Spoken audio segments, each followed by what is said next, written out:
Bienvenue à la 25e émission de Radio Mortimer, votre rendez-vous mensuel qui réunit les passionnés de théâtre et de spectacles vivants. C'est avec un immense plaisir que nous remercions les équipes du Théâtre du Rond-Point de nous accueillir ce soir. Autour de la table sont présents ce soir les amies Christine, du blog Théâtre Côté Cœur. Bonsoir. Véronique, alias Théâtrelle. Bonsoir. Ilona, de chez Ilonartitude. Bonsoir. Thibaut, ou plutôt Titi Katiam. Bonsoir. Hélène, notre quatrième mur.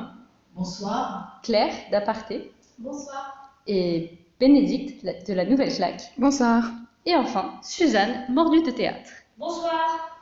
Ce soir, Radio Mortimer vous fait part d'une sélection qui pourrait presque raconter une histoire. Celle de François Morel, qui a confié « J'ai des doutes » à la Scala. Lors d'une dernière soirée de carnaval au Bouches-du-Nord, il s'est pris les pieds dans une souricière qui avait été laissée au théâtre de la Pépinière. Il a réussi à s'en défaire après 1001 nuits à l'Odéon. Sur son chemin, il a croisé une fun girl au théâtre Marigny.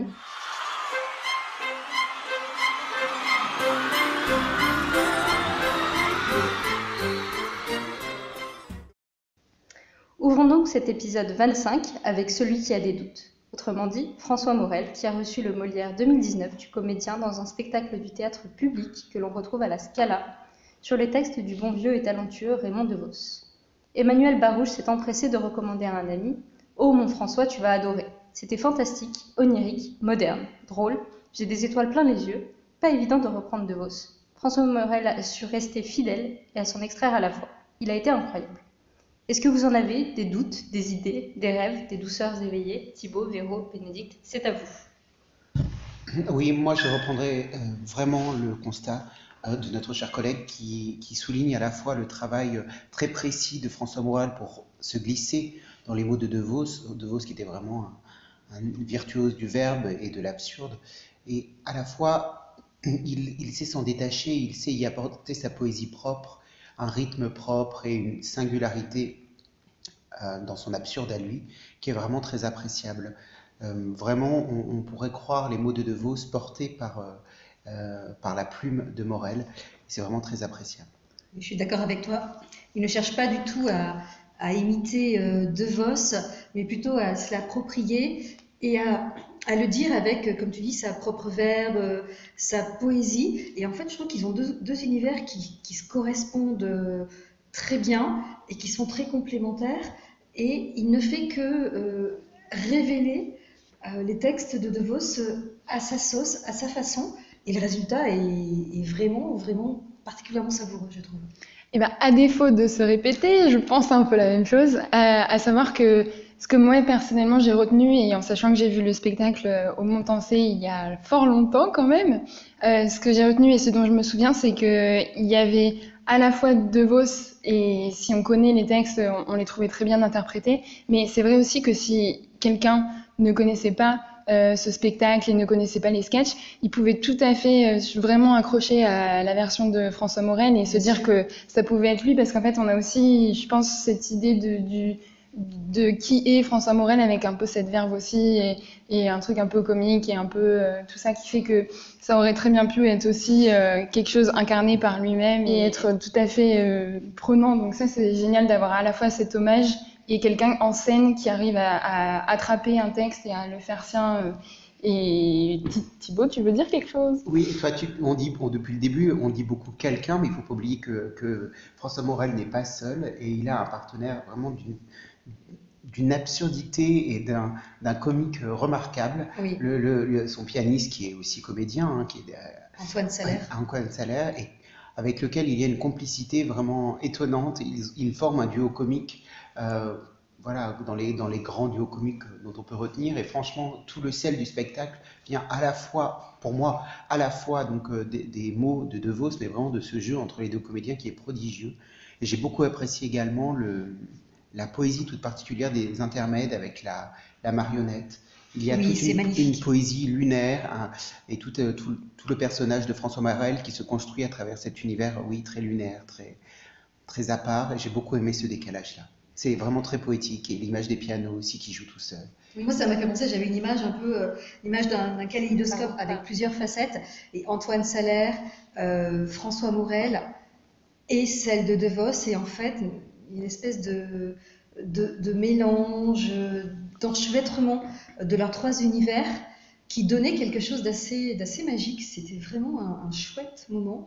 Et pour moi, c'est un très très bel hommage qui tombe pas, mais ça n'est pas qu'un hommage, c'est une réinterprétation, un hommage. Et je trouve que de Vos là-haut, il aurait certainement mais énormément aimé ce qui a été fait par François Morel et Antoine Seller. Et un hommage à la fois donc, aux mots de Vos, mais presque aussi à un esprit musical qui est un petit peu disparu, puisqu'on a des passages chantés, des petits passages chantés, du comique sur des chansons, quelque chose, une tradition plus chansonnière qui est un peu disparue. Et j'ai aimé cet hommage-là aussi, avec le fameux Je et les qui me reste depuis 3 semaines dans la tête, comme une mélodie lancinante et avec toute cette poésie-là. Mais De Vos aussi était souvent accompagné d'un pianiste, alors j'ai pas eu la chance de le voir. Donc, Et je pense qu'il y a un peu cette idée de, comme c'est des sketchs qui sont parfois séparés les uns des autres, c'est faire des transitions et du coup passer d'un univers à l'autre. Et c'est vraiment très fluide grâce à ça, grâce à la complicité qu'il y a entre les deux. Et du coup, c'est ça qui fait vraiment le liant du spectacle et qu'on reste avec eux. Je pense qu'il y a un petit peu de ça dans la construction avec un comique et effectivement quelqu'un qui l'accompagne et qui est aussi là dans un univers plus musical. Et puis je pense qu'ils savent se renouveler et puis à travers les années ou en tout cas les mois, en fait, le spectacle marche toujours autant parce que tu l'as vu au Montrancier, je l'ai vu au Rond-Point, tu l'as vu à la Scala et ça continue de tourner, ça continue, je pense, d'emballer le public. Et on comprend pourquoi François Morel a eu le Molière qui est amplement mérité pour son jeu d'acteur. Ouais. Vraiment, chapeau bas à l'artiste. Merci à tous les trois. Pas de place pour le doute, on prend bien un rendez-vous à la Scala jusqu'au 5 janvier 2020.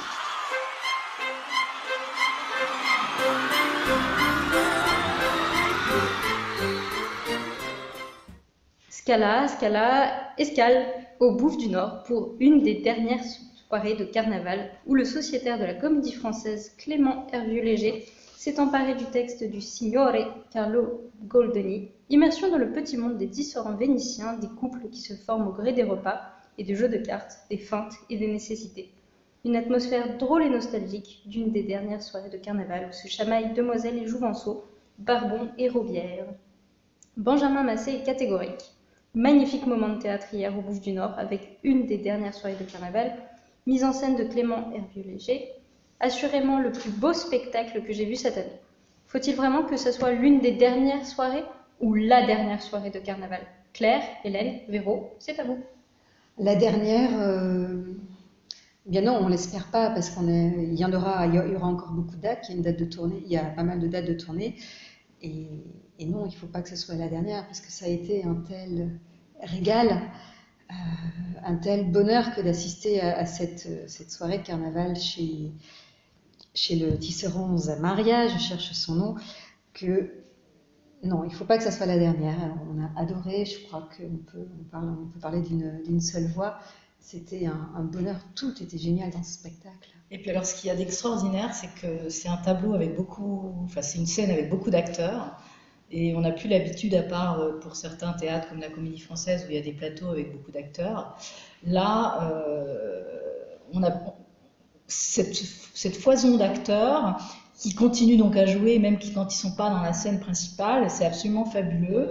L'attention est retenue par tout un tas de petites scénettes qui ont lieu en fond ou sur les côtés, qui ne sont pas la scène principale. Ça en est même presque perturbant parce que effectivement parfois on suit un personnage et on n'écoute pas vraiment ce qui se raconte dans l'intrigue. Et moi j'ai retrouvé cette sensation-là que j'avais pas depuis très très longtemps parce que la plupart des pièces aujourd'hui sont un peu réduites en termes de nombre d'acteurs. Voilà, donc j'ai trouvé que c'était en plus du délice de cette pièce amusante et tout, j'ai eu un vrai plaisir à les regarder tous s'éclater à jouer. Ouais, ce qui est beau, c'est que c'est un vrai théâtre de troupe. Ouais. C'est la Compagnie des Petits Chants donc de Clément Hervieux-Léger qui est aussi sociétaire à la Comédie Française et aussi pour, comment s'appelle cette pièce, la pièce de Molière Monsieur de Pourceaugnac. On retrouve un peu les mêmes acteurs. Et il y a vraiment voilà, cette notion de groupe, le charme du groupe, on a plaisir à les retrouver. Et c'est vraiment pour moi le théâtre de Clément Hervieux-Léger. Les acteurs sont parfaitement dirigés. Il y a une grâce et une sophistication extrême.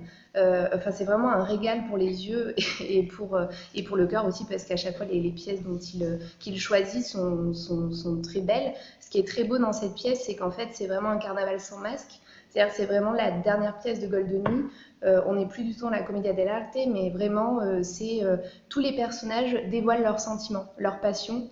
Donc on est à table, on est dans le salon de Zamaria, et on se sent vraiment intégré dans cette famille, dans cette famille d'acteurs, et aussi ses amis, ses amitiés. C'est vraiment un régal. Et puis le final, enfin on va peut-être pas dire ce qui se passe au final, mais le final est génial. Merveilleux.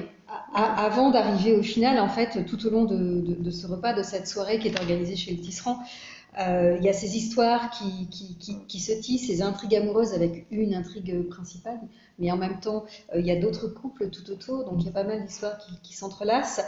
Et tout ça, c'est très subtil, c'est très fin, c'est extrêmement précis, tant dans la scénographie, dans les couleurs, dans la mise en scène, que dans le jeu des comédiens. On sent que tout ça, ça a l'air très facile, et en fait, il y a certainement un boulot monstrueux derrière, et ça, c'est la direction d'acteur de Clément Hervieux-Léger qui semble... Vu le nombre de scènes de groupe qu'il y a, notamment à table, puisqu'il y a un repas où ils mangent et en même temps ils doivent...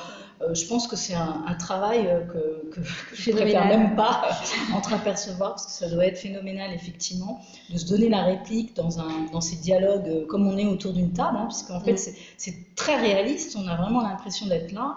Le fait que ça se soit passé en 1762, n'a aucune importance, parce que c'est exactement la même chose quand on est autour d'une table avec des amis. Complètement. Et alors c'est peut-être la traduction, mais ça coule d'une manière tout à fait naturelle.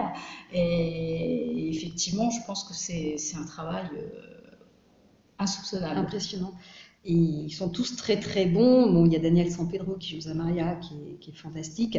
Moi, j'ai beaucoup aimé Emeline Alix, qui est donc cette femme dont j'ai oublié le nom. Une sorte de maladie imaginaire. Voilà, cette maladie imaginaire. Elle est extraordinaire. Elle est casse-couille. Mais l'actrice est extraordinaire. Et l'actrice est géniale. Je l'ai déjà vue dans une autre pièce, mais je n'ai pas retrouvé laquelle. Dans Le Pays Lointain. Elle jouait justement la belle-sœur du héros, et justement pas du tout dans le même registre. Elle était très frêle, elle s'en prenait plein là, voilà. Et là, c'est elle qui finalement séquence la soirée elle a toujours des évanouissements. Enfin, elle est vraiment hilarante, quoi.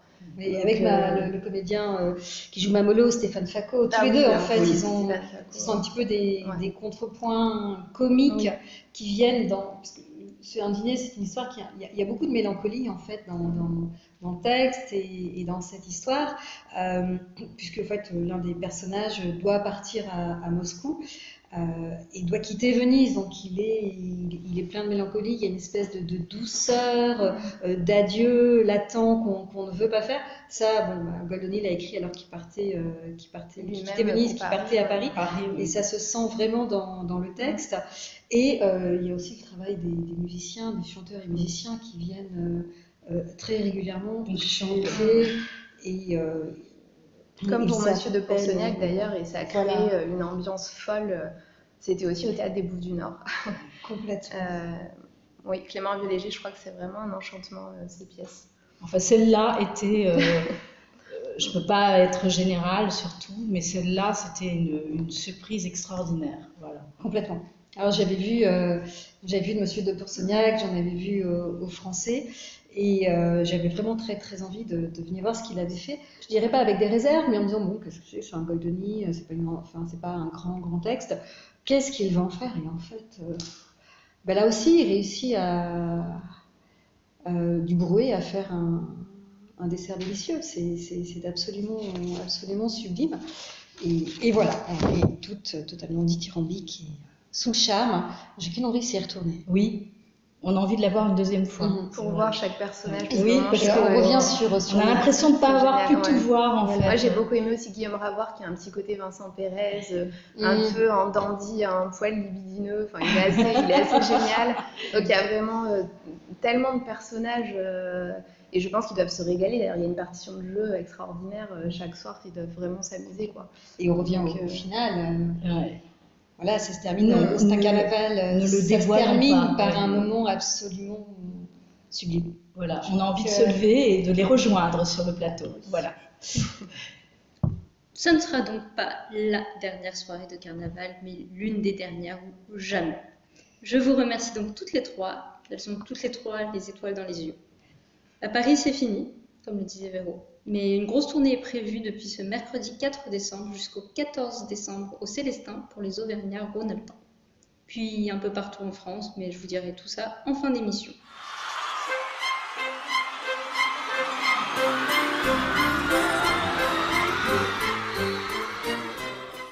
Sans transition, comme dirait l'autre. Elle a franchi le cap des 25 000 représentations en 2012 et avoisine les 27 000 à présent. En ce moment à l'affiche au théâtre de la Pépinière, je parle de la souricière de la Crime Queen Agatha Christie, mise en scène par monsieur Ladislas Chola. Sylvain Merle écrit « Parce qu'elle est concoctée avec une formidable joyeuseté. Jeu, décor, ambiance, Ladislas Chola et sa troupe livrent une version colorée de The Mousetrap. Les 8 comédiens se livrent avec générosité à ce cluedo truculent, à partager entre amis ou en famille dès 10 ans. On se prend les pattes dedans et on y reste. Christine, Ilona, Thibaut, la parole est à vous. Alors c'est vraiment, je crois, une pièce à partager en famille, entre amis. C'est un bon divertissement familial. On y retrouve vraiment toute l'ambiance d'Agatha Christie. C'est je dirais, so British comme divertissement. Les personnages sont bien marqués. Oui, on est au Cluedo. On pourrait chercher le colonel Moutarde, Mademoiselle Rose, etc. On a vraiment des personnages qui sont très caricaturés aussi, qui sont délicieusement british, que ce soit dans leur comportement ou dans leur costume, très coloré. On cherche un petit peu qui a commis le crime, d'où va venir la surprise, quelle va être la trame. On la devine assez rapidement, mais on se laisse porter quand même par l'histoire et par cette enquête dans cette maison d'hôte perdue dans la campagne et isolée du reste du monde par la neige. Je suis d'accord sur le fait que c'est une comédie familiale à partager. Oui, c'est un divertissement. C'est bien pour découvrir le théâtre, pour se distraire, pour s'échapper, voyager un petit peu. Si on n'a pas les moyens d'aller en Angleterre ou si on n'a pas le temps, un hôtel particulier au fin fond de l'hiver londonien, ou je ne sais plus exactement où ça se passe, c'est à la fois exotique et en même temps assez proche. Effectivement, oui, c'est quelque chose qui se partage. Et je suis d'accord aussi sur le fait que malheureusement, et pour moi c'est un petit peu le point noir, les personnages sont un peu caricaturaux. C'est-à-dire que dans les comédies, et c'est ce qui se retrouve aussi dans les comédies des théâtres privés, des théâtres de boulevard, etc., on a souvent... par exemple, dans Dernier coup de ciseaux, des choses comme ça, l'homosexuel marqué, le couple avec la ménagère un petit peu neuneux, etc. Et ça me gêne un petit peu, en fait, à force, à répétition, de le voir. Et voilà pour l'instant. Je comprends ton reproche, mais sur les personnages un peu caricaturaux, mais il ne faut pas le comparer au théâtre de boulevard, parce que là on est vraiment dans la plume d'Agatha Christie, et il est propre à Agatha Christie de composer des personnages un peu dans le cliché, mais comme ces personnages pouvaient être clichés dans la société des années 1920-1930, où on était figé un petit peu par son échelle sociale, par sa hiérarchie, et dont on pouvait moyennement sortir. Moi j'ai beaucoup apprécié ce spectacle. Pour 2 raisons. La première, c'est la mise en scène qui est beaucoup centrée sur la comédie, comme l'a dit Christine, et qui est beaucoup centrée sur la comédie, avec un humour qui est à la fois british, avec par exemple les tournures de politesse qui sont traduites notamment en français, et justement une ironie qui est prégnante tout au long du spectacle, avec ses costumes extrêmement colorés, mais aussi, donc, comme je l'ai dit, les traductions qui sont faites de manière ironique au mot à mot. et toute une ambiance qui est justement poussée à l'extrême. On est presque dans la parodie de l'univers anglais. Et donc ça, j'ai beaucoup apprécié. Et cette ironie se retrouve un peu, ce décalage, dans les chansons qui ponctuent le spectacle. Chansons qui sont aussi très caricaturales et très décalées par leur chorégraphie et par la manière dont les acteurs chantent, pas toujours juste. Donc on est vraiment dans un décalage léger tout au long du spectacle et qui laisse avoir toute l'ironie dans laquelle Latista Schola a voulu baigner ce spectacle. Je regrette, pour moi qui suis un grand amateur d'Agatha Christie, que justement l'enquête passe au second plan.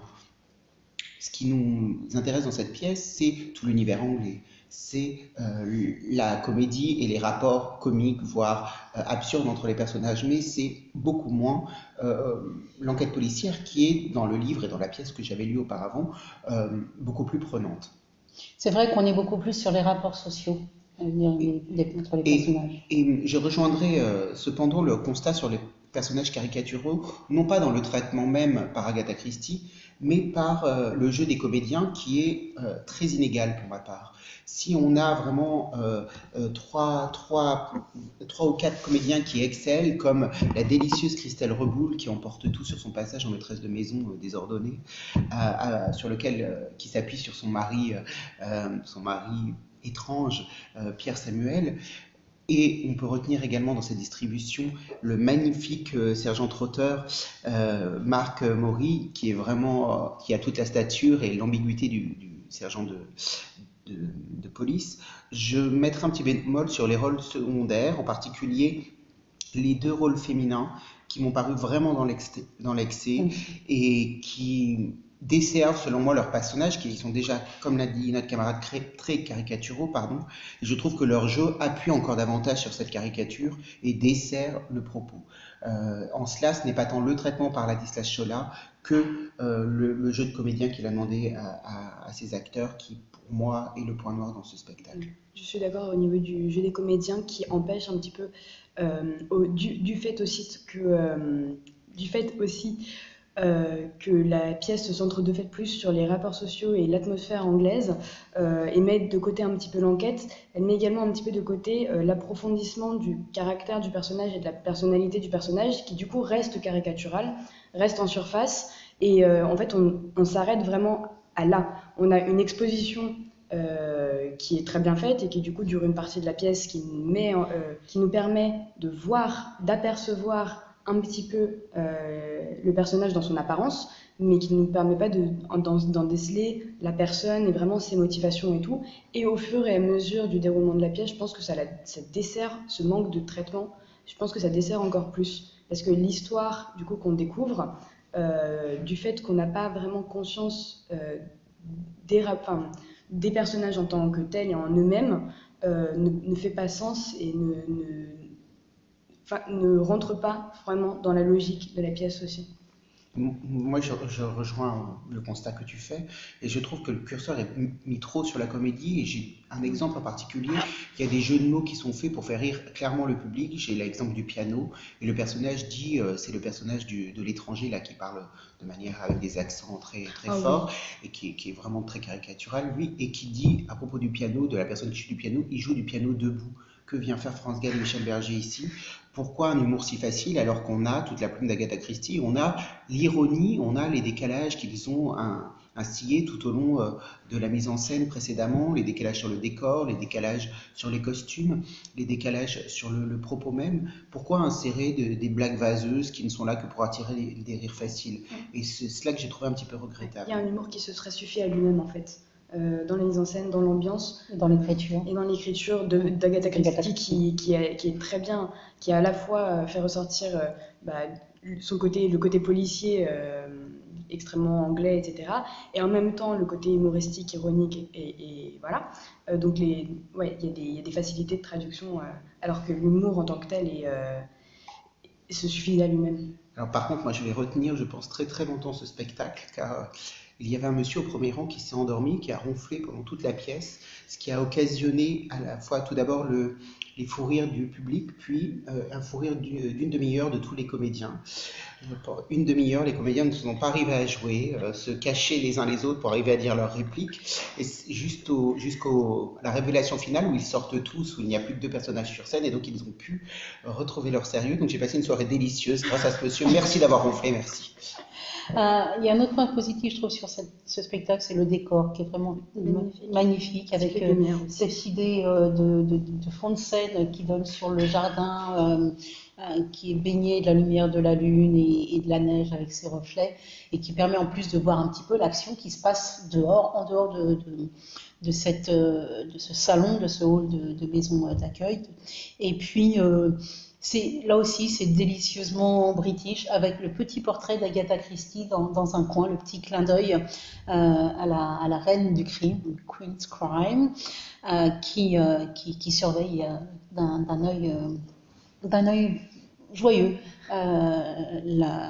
ce qui se déroule sur la scène. Oui, au niveau des décors, au niveau des lumières que j'ai beaucoup appréciées, et au niveau des costumes, je pense pas qu'il y ait grand chose à redire dans la mesure où c'était vraiment fait à fond, mais dans le bon sens du terme, et que tout s'organisait de manière harmonieuse, etc.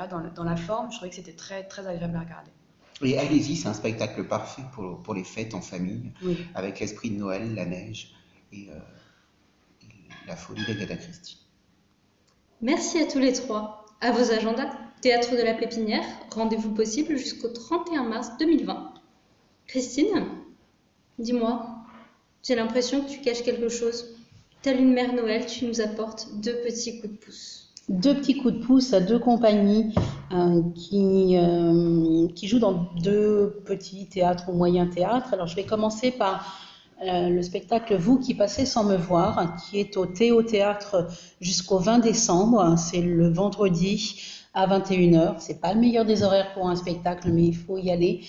Je dirais, dans la famille Biessy, je demande le frère, Sébastien, qui met en scène sa femme Béatrice et un de leurs grands amis, Yves Chamberloir, dans une pièce que Sébastien a écrite. C'est une histoire d'amour, une histoire de passion, de désir, de désillusion. C'est un petit peu une mise en abîme. Yves Chamberloir joue Othello et c'est un grand comédien un peu sur le tard qui, en rentrant dans sa loge, va trouver une admiratrice. Cette femme, il ne sait pas qui elle est, ce qu'elle lui veut. Il pense qu'en grand séducteur, qu'elle est là pour son charme. Et puis, on va commencer à découvrir après quelques essais de jeu, de mise en scène sur des textes qu'ils ont joués un jour, elle en tant qu'amatrice et lui en tant que professionnel. On va rentrer dans leur histoire et découvrir ce qu'ils ont en commun. Et là, c'est la grande histoire qui va rencontrer la petite. On va voyager dans le temps entre aujourd'hui, les années 90 et les années 50. 40-50, entre la France et le Brésil. Et c'est un très beau spectacle avec plein d'émotions. Béatrice Biessy, qui a souvent joué la comédie, ici joue un personnage très touchant qui passe par de multiples émotions et elle les rend très très bien. Yves Chamberloir est aussi touchant, on aime parfois le détester et en même temps il est attendrissant. C'est un très joli travail, une écriture qui est très belle, qui m'a fait penser un petit peu à Stefan Zweig, peut-être parce qu'on est aussi dans ces histoires d'après-guerre, de Brésil, de fuite. Et voilà, je vous recommande d'aller les voir parce que c'est vraiment du très très beau travail. L'autre petit coup de pouce que je voudrais donner, c'est un spectacle qui se joue au Studio Héberto. Les jeudis, vendredis, samedis et dimanches, soit 19h, soit 21h. Ça s'appelle Beginning. C'est une pièce de David Eldridge, qui est un auteur britannique pas vraiment connu en France et pourtant très reconnu en Angleterre, puisqu'il a reçu plusieurs prix, dont un prix de la fiction radiophonique en 2009. C'est mis en scène par Gaspard Legendre, qui est un jeune metteur en scène qui a déjà un certain nombre de spectacles à son crédit. Et là, il met en scène 2 comédiens qui sont absolument remarquables, Aurélien Maillard et Caroline Hein, qui sont excellents, qui sont touchants et qui nous parlent d'une rencontre entre deux quadras. Qui nous parle d'une rencontre entre deux quadras. Elle a 38 ans, lui 42. C'est après une soirée qui s'est déroulée chez elle. Elle le drague ouvertement, très directement. Lui est pas très à l'aise. Le début est assez froid. Ils sont très maladroits, très gênés. Le texte est direct. La mise en scène est froide. Et puis, à un moment, ils vont commencer à fissurer la glace et à commencer à se livrer, à raconter leur histoire. Et là, je dirais que c'est le naturalisme britannique qui va rencontrer la sensibilité européenne et on rentre dans cet instant fragile d'une rencontre où il suffirait d'un rien pour la faire basculer, cette relation, dans un sens ou dans l'autre, dans on se quitte, bons amis, ou on va plus loin. C'est très touchant, c'est très bien joué, je vous recommande, et puis il faut encourager cette compagnie qui démarre. Voilà. Merci Christine.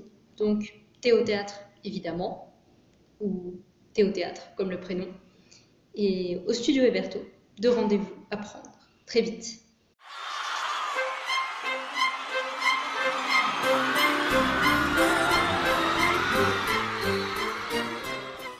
Il était rudement attendu, après sa mise en scène de Songes et Métamorphoses d'après Shakespeare et Ovide, Guillaume Vincent a proposé son adaptation de Mille et une nuits au théâtre de celui qui dirigeait le TNS quand lui-même y était étudiant. Je parle ici de Stéphane Rochbeck et par extension du théâtre de l'Odéon. Philippe C. tweet « Les Mille et une nuits de Guillaume Vincent au théâtre Odéon, belle et intelligente adaptation, variée, certains contes sont transposés, d'autres non. Un prologue digne d'American Horror Story, beaucoup d'humour, avec certes pas mal de facilité, un spectacle très plaisant. Hélène, Claire, on confirme ? Je trouve que ça commençait très très bien, effectivement, le prologue est très judicieux, très amusant, mais bien dans l'ambiance. J'ai adoré la première partie, je me suis fait mener en bateau et embarquer complètement dans le style un petit peu kitsch et de Guillaume Vincent. Mais la deuxième partie, alors là, je ne sais pas ce qui s'est passé. Je crois que le lendemain, je ne me souvenais même pas ce qui s'était passé pendant la deuxième partie. Là encore, j'en parle. Si quelqu'un ne me rappelle pas ce qui s'est dit pendant la deuxième partie, je suis incapable de savoir ce qui s'est passé. J'ai commencé à trouver ça très très long. Parce que la pièce au total fait quand même 2h50, voilà. Donc le soir, c'est vrai que c'est pas toujours en semaine, on n'est pas toujours d'attaque en plein hiver. Et donc je me souviens de la fin, bon, qui n'est pas du tout conforme au conte des Mille et une nuits, mais qui est assez, après tout assez amusante. Mais j'ai un espèce de trou noir parce que j'ai trouvé que cette deuxième partie,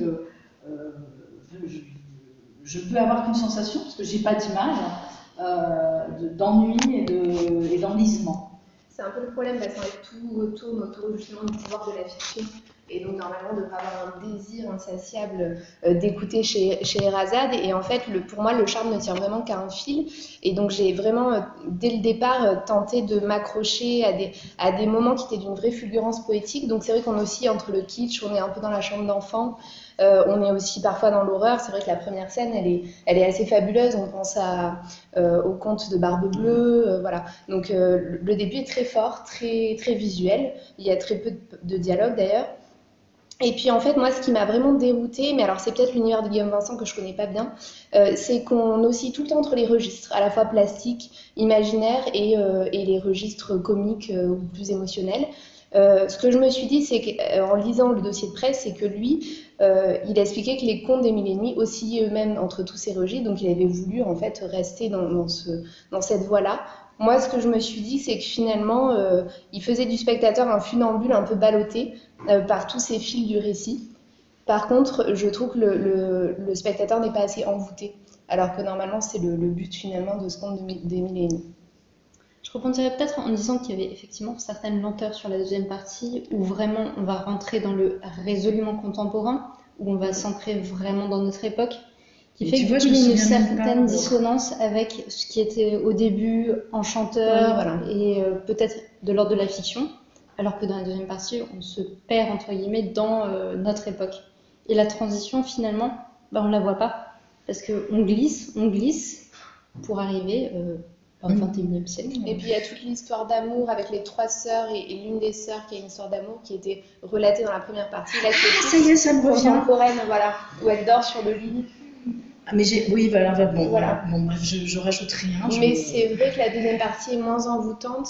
Je trouve que dans la première partie, notamment quand les 3 hommes rentrent dans cette espèce de harem où les 3 femmes restent seules, Oui. je trouve que les histoires sont assez fabuleuses. Ça, c'est extraordinaire. Voilà, ça, Cette c'est assez partie-là, elle est génial. extraordinaire. C'est assez génial. Bon, même si moi je trouve que les incursions Casimir et la petite souris, enfin moi ça m'a un peu perdue, quoi.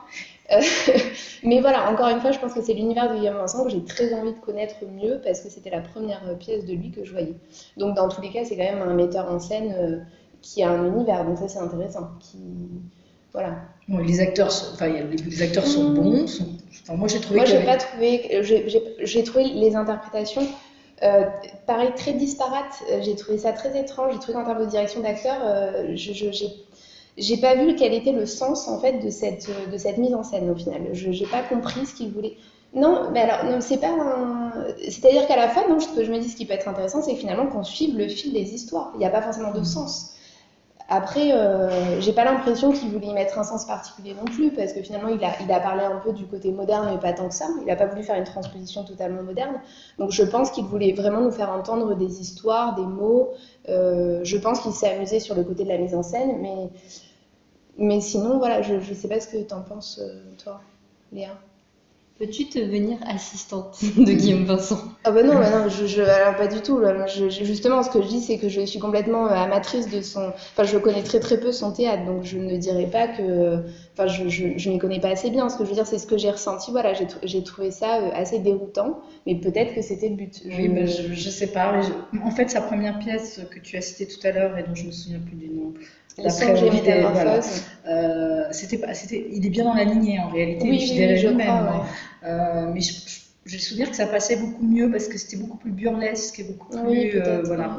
Là, en fait, c'était pas très. Enfin, il y a quelques. Oui, il y a quelques moments. La première partie est très bien ficelée parce que ça s'enchaîne bien, c'est rapide, etc. On se dit, oh bah ça, ces 2h50 vont passer en 1 minute, quoi. Et en fait, non, pas du tout. La deuxième partie, quand même. Concrètement. Et moi, la deuxième. Non, mais j'ai trouvé ça partie, infernal, quoi. Je me suis dit, mais pourquoi t'es pas partie à l'entracte? J'en suis venue là. Maintenant, c'était peut-être mon état d'esprit du moment et il faut pas jeter le bébé avec l'eau du bain. Voilà. Bien. Merci. À Paris, ça se poursuit jusqu'au 8 décembre à l'Odéon Paris 6e, avant une tournée à travers l'Hexagone. Tous les détails en fin d'émission. On parle de Braunschweig, on parle de son théâtre. J'appelle Hélène, 4e mur, qui tient à nous partager un coup de cœur ce soir pour la dernière création du directeur de l'Odéon, présentée aux Ateliers Berthier jusqu'au 14 décembre prochain. Nous, pour un moment, mise en scène de son dramaturge norvégien fétiche, j'ai nommé Arne Ligre. Eh bien, voilà, c'est mon coup de cœur. Je ne m'attendais pas du tout à ça. J'avais lu très peu de choses avant d'aller le voir, cette pièce. Je m'attendais à quelque chose un petit peu léger et en réalité pas du tout. Donc c'est une série de scènes de rencontres composées de personnages qui sont nommés tour à tour, amis, inconnus, connaissances ou ennemis. Et toutes ces scènes s'enchaînent de façon à ce qu'un personnage de la scène précédente prenne le relais dans la scène suivante pour déployer une nouvelle histoire dans laquelle il sera soit le même personnage, soit un personnage évoqué dans la scène précédente. Alors ça paraît très compliqué, dit comme ça l'est pas du tout.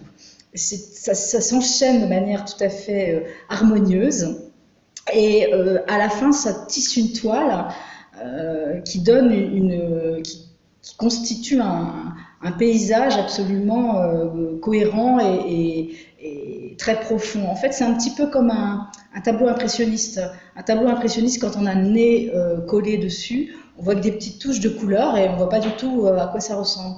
Mais dès qu'on prend un petit peu de recul, effectivement, on s'aperçoit que c'est tout à fait cohérent et que ça représente quelque chose. Et là, c'est exactement ça. C'est-à-dire ces petites scènes mises bout à bout forment un tout sur l'épaisseur d'un quotidien tout à fait anodin qui constitue nos vies. Alors parfois, ça peut être violent, ça peut être tragique, ça peut être joyeux, ça peut être de la solitude, ça peut être plein de choses.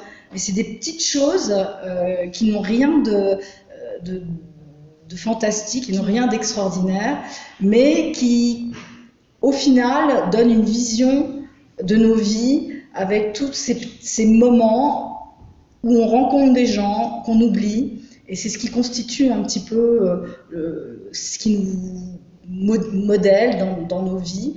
Et j'ai trouvé que c'était d'une profondeur et d'une puissance absolument infinie. Alors pourquoi? Parce que le texte est fabuleux, parce que la mise en scène est en totale osmose avec le texte. Je pense que Stéphane Brochfeld, il est complètement accro aussi à cet auteur, donc il doit le ressentir d'une manière tellement forte qu'il le met en scène d'une manière extrêmement simple, tout en étant très sophistiqué, parce que les acteurs ont les pieds dans l'eau, il y a un bassin, et dans le bassin, il y a un plateau qui tourne, et avec les décors qui changent, mais c'est d'une fluidité, c'est articulé d'une façon extrêmement intelligente. Et on sort de là en se disant, eh ben dis donc, quel choc. Enfin, pour moi, ça a été un choc et ça fait réfléchir beaucoup. Et je pense que ça hante les spectateurs. En sortant, il y avait beaucoup de gens qui en parlaient. Et on a ensuite un regard qui peut être différent sur beaucoup de petits instants de nos vies. Donc c'est un spectacle, à mon sens, à ne pas manquer. Et un auteur à découvrir parce que c'est un auteur contemporain, norvégien. Et qui, je crois, a été relativement qui a écrit d'autres pièces que Stéphane Brochfeld a aussi mis en scène. Moi, j'en ai pas vu d'autres, mais je vais chercher à m'enseigner plus parce que j'ai trouvé ça extraordinaire. Voilà. Merci beaucoup.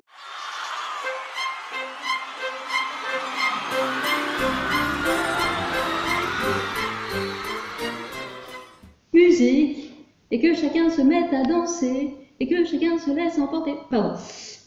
C'est de la faute à la programmation au Théâtre Marigny. Fun Girl. Quand Paris devient Broadway. 60 représentations exceptionnelles du musical festif, fun et émouvant au Théâtre Marigny avec Christina Bianco dans le rôle de l'héroïne Fanny Price. Une chanteuse pas très jolie mais qui a un pouvoir comique réel devient une star des Secret Follies. Malgré un mari joueur qui se retrouve en prison, elle élève sa fille et poursuit sa brillante carrière. Renan Cros sur le réseau aux 280 caractères s'enthousiasme. Wow, Funny Girl à Marigny Théâtre. Wow, enfin une production de musical au haut niveau. La mise en scène est spectaculaire et élégante, la partition est toujours aussi belle. Mais surtout, Christina Bianco est phénoménale. Elle file des frissons à toute la salle.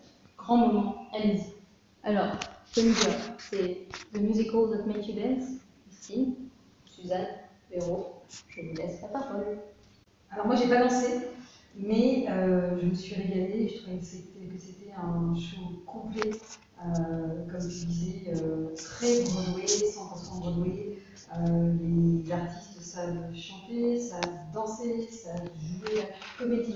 Moi, voilà, j'ai trouvé que autant dans les lumières, dans les costumes, dans le décor, tout était parfaitement réalisé, parfaitement pensé. Il y a des moyens, il y a de l'argent derrière, on n'est pas à Broadway pour rien. On est dans une super production où tout est calé au centimètre et au millimètre près. Ça se voit, ça se sent, c'est très très Broadway. Et ça marche parce que c'est du show hyper bien réalisé. L'histoire en elle-même, elle n'est pas extraordinaire, vraiment intéressante. Je suis pas d'accord. T'es pas d'accord? Non. Mais je trouve que ça marche, que c'est bien fait, et surtout, effectivement, comme tu disais, il y a cette artiste, Christina Bianco, qui tient la pièce, je vais pas dire sur ses épaules, parce que à côté d'elle, ils sont tous très très très bons, mais elle est quand même assez bluffante, elle est toute petite, et je dis toujours que les gens petits sont les gens les plus intéressants. Je suis tout à fait d'accord là-dessus. Voilà. Autour de la table, finalement. Complètement. Elle pétille, elle est excellente, et ça... Voilà, on en a pour son argent, et Dieu sait que les places coûtent quand même hyper cher à Marigny en ce moment, mais on s'en sort bien et on ressort de là ravis. En tout cas pour ma part. Alors, je suis tout à fait d'accord sur la qualité du spectacle. On est à Broadway, c'est une production française mais complètement américaine. D'ailleurs, Christina Bianco est américaine, elle est chanteuse et imitatrice. Elle a tout un parcours, elle est connue aux États-Unis, beaucoup moins en France, et je pense que ce spectacle permet de faire connaître son talent, et elle est vraiment très talentueuse. Le casting est parfait, les moyens, je suis d'accord, sont absolument magnifiques. Sur l'histoire, sur la trame, pour moi, elle n'est pas du tout creuse, puisqu'on parle quand même d'une histoire vraie, qui est celle de Fanny Brice, qui a été une comédienne qui a changé la façon dont les femmes ont été perçues au début des années 1900 dans les productions à Broadway et d'une manière générale. Elle avait un physique qui ne correspondait pas du tout au canon de l'époque, et elle a quand même réussi à se faire engager dans les Ziegfeld Follies, qui étaient ces spectacles avec des femmes magnifiques, et elle a réussi à faire plier le grand Ziegfeld, qui a été séduit par sa voix, et elle a changé le regard justement que l'on pouvait avoir sur les comédiennes, et à faire accepter des physiques différents, des physiques atypiques, des femmes qui n'étaient pas forcément des canons. Et c'est assez étonnant d'ailleurs, peut-être pas étonnant que ce soit Barbra Streisand qui ait reporté ce spectacle et ce personnage quand elle l'a créé en 1964 et quand elle a fait le film, parce que c'est elle aussi une voix fantastique et un physique qui n'est pas non plus celui des canons. Je ne dis pas qu'elle n'est pas belle, je dis simplement qu'elle n'a pas le visage des actrices qui avaient dans les années 60 dans le cinéma américain. Donc je pense qu'il y a quand même un fond. Après, c'est romancé, c'est toute cette histoire de son premier amour et qui est effectivement romancée. Mais moi, ça m'a intéressé, cette histoire de cette femme. Après, la question que je me pose, c'est notre référence en termes de comédie musicale, elle est toujours tournée vers Broadway et vers le West End. Et j'aimerais bien qu'une fois en France, on ait quelque chose qui arrive au même niveau que ces productions et qui ne soit pas une adaptation ou une reprise d'un spectacle de Broadway ou d'un spectacle du West End. On a la chance d'avoir un Américain à Paris qui va recommencer au Châtelet, et c'est une production franco-américaine, là encore, qui est magnifique. On va attendre avec impatience la reprise de Starmania, mise en scène par Thomas Joly à la scène musicale en 2020, septembre 2020, ouais, avec des chorégraphies de Sidi Larbi Cherkaoui. Je pense que ça va être quelque chose d'assez intéressant. Ça reste pour moi la comédie musicale française de référence en termes de chansons. On verra bien ce que ça donne, mais voilà, j'aimerais qu'on ait une comédie musicale, enfin, que la comédie musicale ne soit pas seulement britannique ou anglo-saxonne, mais qu'elle devienne aussi quelque chose de français. Il faudrait que les artistes français sachent aussi bien jouer la comédie, danser et chanter que les Américains pour ça. Il y en a quelques-uns. Oui, heureusement. Je me souviens d'Oliver Twist, il y a 3-4 ans, qui était absolument magnifique et qui, avec un rôle-titre qu'il savait chanter, danser et jouer la comédie. Oui. Moi, tu vois, je n'arrive pas à me détacher du souvenir que j'ai de Cabaret. Cabaret, c'est le truc le plus grand que j'ai vu. Et c'était chanter, c'était danser, mais surtout c'était incarné. C'est-à-dire que moi, j'ai pleuré quand elle a chanté Cabaret, on s'est levé, c'était la folie. Moi, dans Funny Girl, j'ai pas du tout senti ça. Objectivement, j'étais au bord de l'ennui. Alors, c'est vrai, c'est parfait visuellement, mais non, mais il danse, il chante, mais moi, j'ai pas l'incarnation.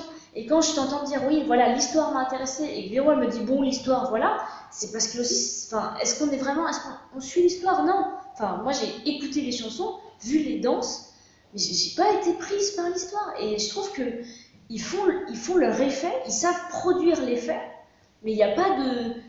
Ça vient pas des tripes, quoi. Franchement, ça vient des muscles.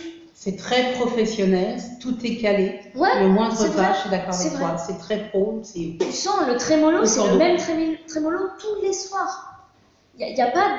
Enfin, moi, j'ai pas senti d'émotion sur scène, et du coup, il n'y a pas d'émotion pour moi. Et franchement, bon, alors, je sais que j'ai vu que des critiques dithyrambiques, donc voilà, encore une fois, machin, je suis jamais contente, etc.